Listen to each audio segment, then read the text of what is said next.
Olá, estamos iniciando mais um programa Conhecendo o Ministério Público. 97% das cidades gaúchas não tem nenhum projeto de repressão e prevenção ao uso de álcool por crianças e adolescentes. A constatação faz parte de um estudo realizado pelo Tribunal de Contas a partir de um questionário respondido por 459 prefeituras do estado sobre o funcionamento dos conselhos tutelares e dos conselhos municipais dos direitos da criança e do adolescente. Para analisar o assunto, convidamos o promotor de justiça, Júlio Almeida, que atua na área da infância e juventude da capital, e a auditora do Tribunal de Contas do Rio Grande do Sul, Heloísa Pitinini. Senhores, quero dizer que é um prazer tê-los aqui conosco no programa. Eu vou iniciar com o Tribunal de Contas perguntando exatamente como nasceu a ideia desse estudo sobre o funcionamento dos conselhos tutelares e municipais. Pois não. Em primeiro lugar, Marco Aurélio, uma satisfação estar no teu programa e compartilhá-lo com o Dr. Júlio. O Tribunal de Contas do Estado tem um olhar muito atento à infância e à juventude. Nós, de longa data, fazem já uns 10 anos, que nós fazemos pesquisas, por exemplo, na área da educação infantil. Por outro lado, nós sabemos que o ECA, o Estatuto da Criança e do Adolescente, com muita propriedade, nos fala que as crianças e os adolescentes são a nossa matéria-prima mais valiosa e que, portanto, merecem uma proteção integral. Essa proteção integral, à luz da Constituição e do próprio ECA, ela deve se fazer a partir da família, da sociedade e das instituições de poderes públicos.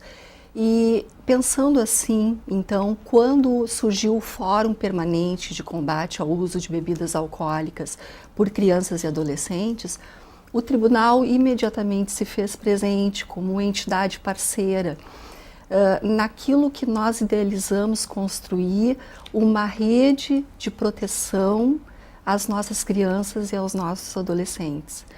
A ideia, portanto, da pesquisa, ela vem no conjunto de outras ações que o tribunal vem realizando em razão de ser entidade partícipe do Fórum Permanente, como, por exemplo, a ampla divulgação que nós estamos dando das matérias do Fórum, através de um convênio que nós temos com a GERT, onde as rádios dos municípios do interior possam publicar e veicular todas aquelas matérias que são debatidas no Fórum.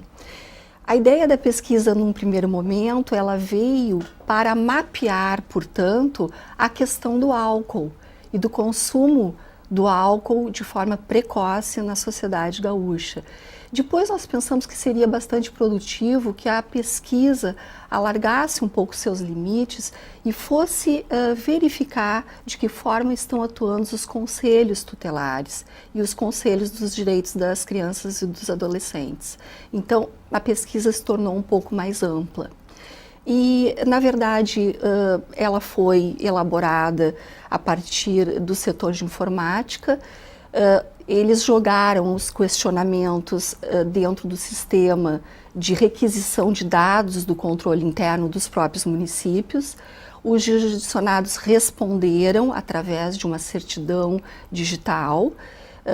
Então, esses dados são todos dispostos no banco de dados do tribunal pelos municípios, e a partir daí os dados foram lançados numa planilha Excel e nós compilamos em gráficos, em planilhas, e terminamos então por consolidar esses dados. Claro.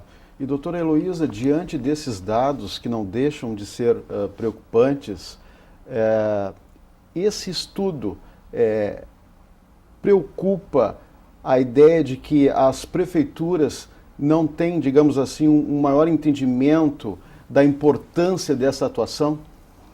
Sim, me parece que os dados são muito impactantes e há muito o que fazer, não é? Tanto na área do Estado como na área municipal. Veja, por exemplo, que quando nós pesquisamos sobre a existência dos conselhos dos direitos das crianças, em muitos municípios esses conselhos sequer existem. De 455 conselhos pesquisados, nós temos assim 296 têm acesso à internet, 80 têm acesso a uma sala exclusiva, 96 têm acesso a telefone. Então, em termos de recursos operacionais, esses conselhos eles estão funcionando de uma forma muito precária. Com relação aos conselhos tutelares, eles recebem um pouco mais de recursos dos municípios. Então, nós temos eles funcionando, por exemplo, com 15% com acesso à internet, 14% com sala de uso exclusivo, ou seja, a maior parte trabalha em sala de uso compartilhado. Quer dizer, logo um conselho tutelar que trata de matérias íntimas, dizendo com os adolescentes, com as crianças, com as suas famílias, né? Ao mesmo tempo, nós verificamos que as dotações, os recursos que provem essas demandas, as demandas desses conselhos, eles não são incluídos em dotações orçamentárias próprias, significando dizer que recursos que deveriam ser endereçados para esses órgãos não são, acabam com outra destinação. Em relação aos conselhos tutelares, apenas 20% das verbas são colocadas dentro do orçamento, não é? Então, nós temos uma série de problemas que realmente nos impactam.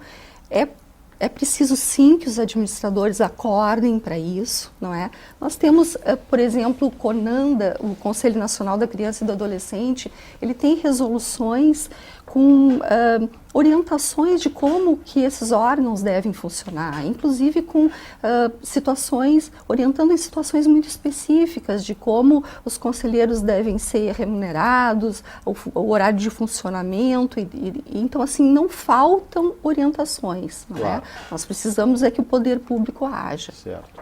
E, doutor Júlio, qual é a avaliação que o Ministério Público Gaúcho faz dessa pesquisa elaborada pelo Tribunal de Contas do Estado? Em primeiro lugar, devo dizer da satisfação de ter o Tribunal de Contas como um grande parceiro nessa questão da infância e juventude. Uma vez que a infância e juventude, por disposição constitucional, merece a prioridade absoluta do Estado brasileiro. Então, o Tribunal de Contas, quando agindo na sua tarefa de primar, auditar e zelar pela probidade e, em especial, pela eficiência do serviço público, dados como esse, compilados de forma geral de todos os municípios do estado do Rio Grande do Sul, demonstram, infelizmente, que a infância e juventude não é uma prioridade do administrador. Desconstituindo ou desrespeitando a própria Constituição estadual, a Constituição Federal, a Constituição Estadual e o Estatuto da Criança e do Adolescente, que determina no seu artigo 4º, parágrafo único, a linha D, que o direito à prioridade absoluta constitui a destinação privilegiada de recursos públicos nas áreas relacionadas com a proteção da infância e juventude.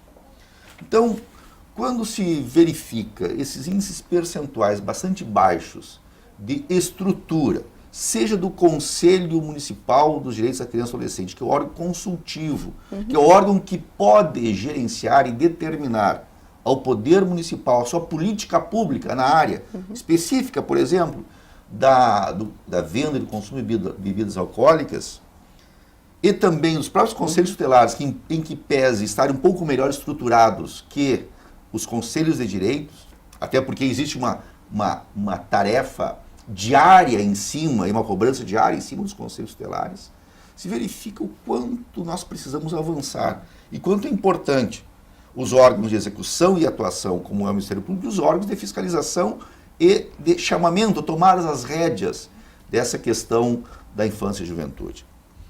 O que se vê, e eu gostaria até de aditar a esta observação do Tribunal de Contas,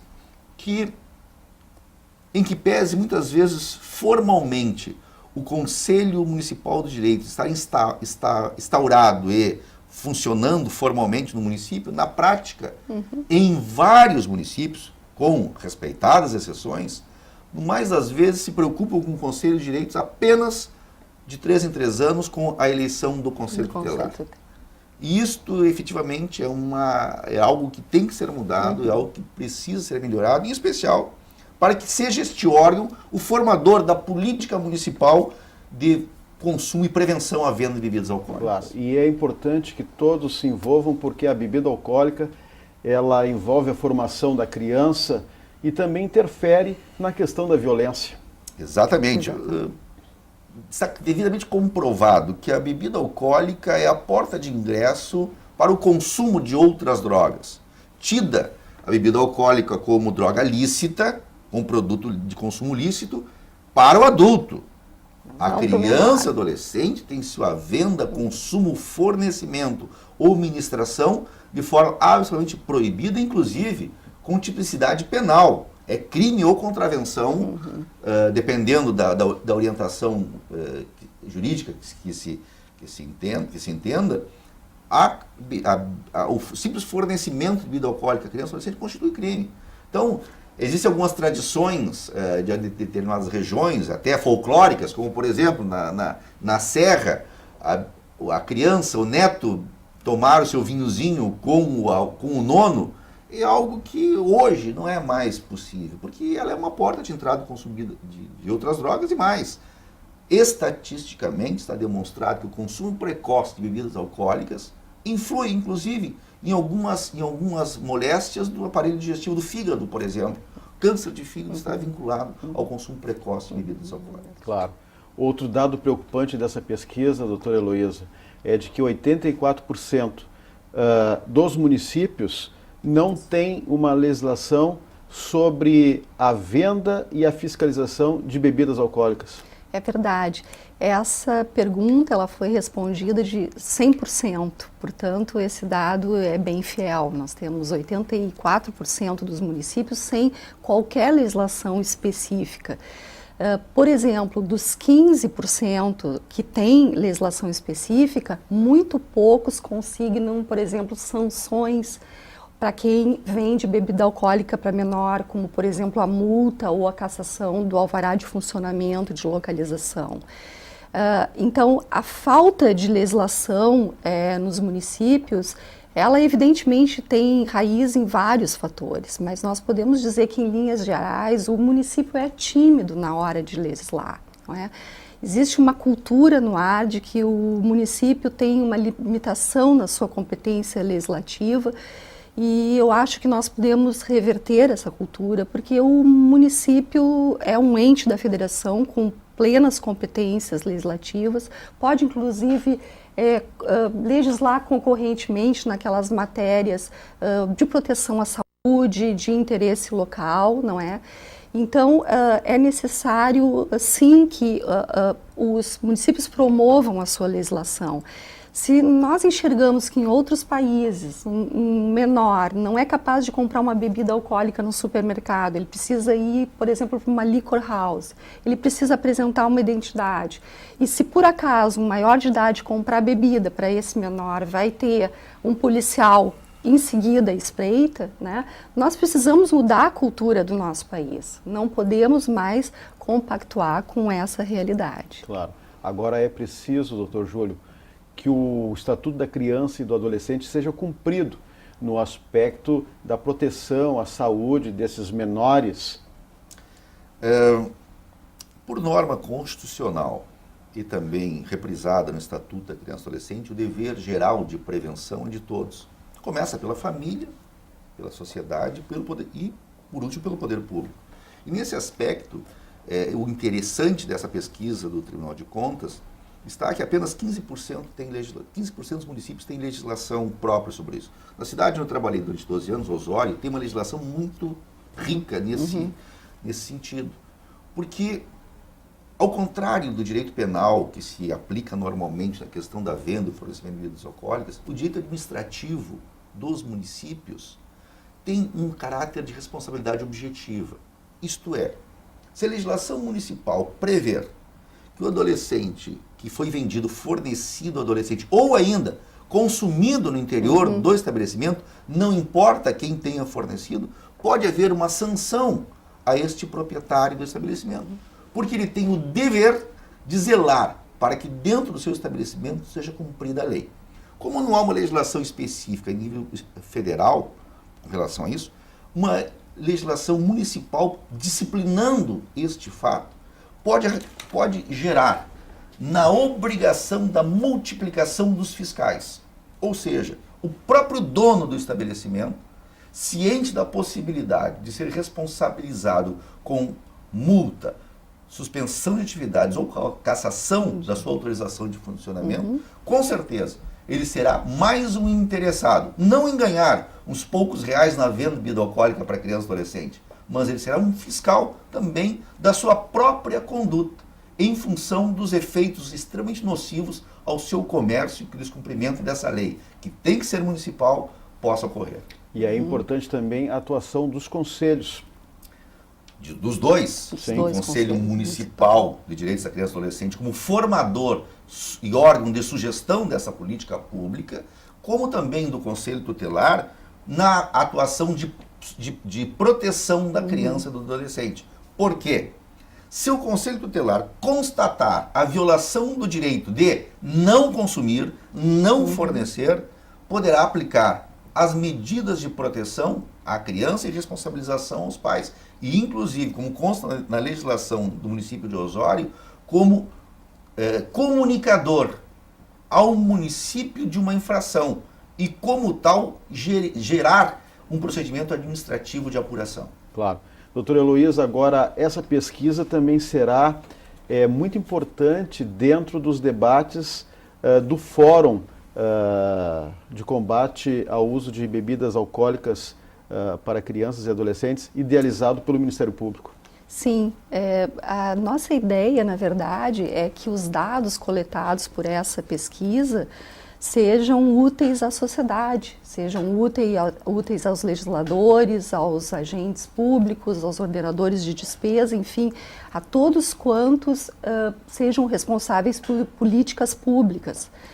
Esses dados, eles já estão na rede, eles já estão acessíveis a quaisquer pessoas que queiram acessá-los. Evidentemente que todos os órgãos, entidades, organizações não governamentais, associações civis que fazem parte do fórum vão poder acessá-los.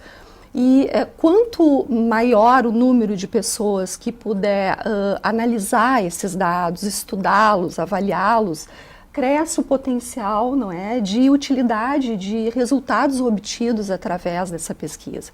Aliás, é nisso que o Tribunal de Contas está apostando, em poder realizar um trabalho que depois possa ser compartilhado na formação dessa rede. Claro. Não é? Falando em resultados, doutor Júlio, quais são os resultados até aqui desse fórum que conta com apoio de entidades e outras instituições?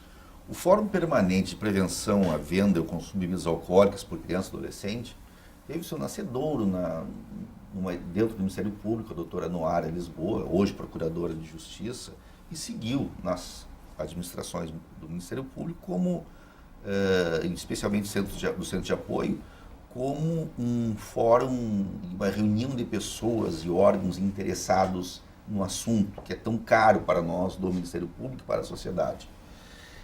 E alguns efeitos disso têm sido a politização deste problema. E um acréscimo de grande valor foi a descoberta de algo muito simples, como, por exemplo, o atingir da classe A e B. Vou dar exemplo. Está sendo pautado e com uma discussão muito forte, com resultado já para este ano, as festas de formatura de colégios de Porto Alegre, onde as escolas integram o fórum, onde as produtoras de evento integram o fórum. Se descobriu algo muito importante e muito simples, que quando se contrata um evento, eu estou formalizando uma prestação de serviço mediante condições que devem ser respeitadas pelas duas partes. Há uma cláusula nestes contratos que prevêem que nas festas de formatura de pelo menos 4 colégios não será permitido o consumo de alcoólicas por crianças e por adolescentes e mais. não será permitido sequer o ingresso de alunos ou convidados que apresentem sinais de embriaguez em sendo adolescentes. Isso é uma coisa importantíssima, porque contratualmente se outorga o poder a um prestador de serviço de negar o serviço de ingresso no estabelecimento. Isso decorre do fórum, por exemplo. E isso já está sendo transmitido para outros municípios através do fórum permanente, de forma muito efetiva. E mais, dentro do próprio fórum, se está fazendo uma grande força-tarefa, um grande grupo de operações para o combate deste consumo nestas festas. E já resultou, inclusive, numa zona muito conflituosa de Porto Alegre, com relação a isso, uma grande operação que teve a presença do Ministério Público, presença do governador do Estado, presença de deputados, enfim. Por quê? Demonstrando o interesse do Estado rio-grandense, do município de Porto Alegre e da sociedade, que é importantíssimo incluir a família na contratação dos serviços, vedando o ingresso de adolescentes com sintomas de embriaguez. Claro. Permite completar apenas essa cláusula, quando ela foi elaborada, nós entendemos também de colocar o seguinte, que no momento em que algum aluno tente entrar com indícios de embriaguez na formatura ou sendo convidado, enfim, a cláusula prevê que se dê conhecimento aos pais, que se dê conhecimento ao Ministério Público, que se dê conhecimento ao Conselho Tutelar, que se dê conhecimento ao DECA, o Departamento Estadual da Criança e do Adolescente. Então, veja que nós criamos links, não é? Vascularizamos a situação. Por um contrato civil. Por um contrato civil que Claro. os pais, quando recebem nos colégios, recebem, Marco Aurélio, com uma carta dizendo: prestem atenção, existe neste ano, no contrato, uma cláusula assim que dispõe diferentemente. Claro. Não é? Rapidamente, porque nós estamos já no final do programa, Pois não. algum outro aspecto lhe chamou a atenção nessa pesquisa? Eu acho que vários aspectos. Um aspecto preocupante é aquele que tu abres o programa, não é? A questão de 97% dos municípios do estado do Rio Grande do Sul não terem programas, projetos de repressão, não é? Com relação aos projetos de prevenção, 18% dos municípios os possuem e 8% possuem inclusive 2 projetos. Mas demandados os municípios acerca de ações para inibir o consumo de bebida alcoólica, 85% responderam que sim, possuem ações. Só que o que nós depreendemos, não é? Que ações são atividades isoladas, são palestras, por exemplo, não é? E nós não podemos enfrentar um problema dessa magnitude, dessa dimensão, a não ser através de medidas pensadas, de programas de duração continuada, não é? Olhando o problema de uma forma sistêmica, não é? Até porque os nossos adolescentes, eles não têm motivação para irem a uma palestra, ouvir sobre os malefícios do álcool, mas eles têm motivação, sim, para se aproximar dessa fala quando essa fala estiver inserida dentro de um evento esportivo, por exemplo. Claro. Não é? Então, falta aos municípios a prioridade, não é, nesses direitos que são fundamentais, e esses dados são realmente muito preocupantes. Claro. Essa pesquisa, doutor Júlio, revela que mais do que nunca é importante a presença dos promotores como fiscais da lei, principalmente no interior, lutando por mais políticas públicas e campanhas. O Ministério Público pode ser e deve ser também um indutor das políticas públicas, cobrando a execução, a formulação e execução de políticas públicas. Nesse sentido, o órgão dentro do Ministério Público que trata de forma geral e divulgador desta ideia e buscando esses dados compilados e transmitir aos colegas é o Centro de Apoio da Infância e Juventude, coordenado pela doutora Maria Regina Feide Azambuja, a qual tem demonstrado maior interesse e explanado aos colegas essa necessidade desta formulação e execução de políticas públicas de prevenção, e não existe prevenção sem repressão. Claro. Meio minutinho para o seu recado final, doutora Heloísa. Eu acho que o recado final do Tribunal de Contas do Estado do Rio Grande do Sul é de que nós precisamos reverter essa cultura do álcool. Nós precisamos dissociar a imagem do álcool, a sociabilidade, a juventude, ao êxito profissional. Os nossos jovens não podem servir à indústria do álcool. Ok. Doutor Júlio, seu recado também. O Ministério Público está atento e com muita vontade de trabalhar nesta área. Ok. Mais uma vez eu agradeço a presença dos senhores, doutor Júlio Almeida, que atua na área da infância e juventude em Porto Alegre, e da auditora do TCE, Heloísa Pitinini. Mais uma vez, muito obrigado. Nossa, que agradeço. Se você tem críticas, sugestões, mande um e-mail. Mande um e-mail para conhecendomp@mp.rs.gov.br. Lembramos também que esse quadro poderá ser revisto em nosso canal no youtube.com/conhecendomp. Na próxima semana voltaremos com mais um assunto de interesse da sociedade no programa Conhecendo o Ministério Público. Até lá!